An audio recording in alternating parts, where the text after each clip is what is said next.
Earlier today, 12th August 2024, a tragic accident occurred in the Galadimawa area. A Mercedes-Benz truck, while attempting to negotiate a bend, unfortunately lost control and toppled over, landing on a Volkswagen saloon car.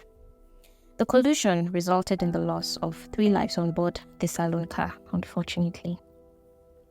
The FCT DRTS, led by the head of traffic management, Engr Moses Anyegbe, responded swiftly to the scene. The road has since been cleared and normal traffic flow has been restored. The vehicles involved have also been towed to the Galadimawa police station for further investigation. This incident serves as a stark reminder of the importance of maintaining control and caution, especially when navigating sharp bends or negotiating turns.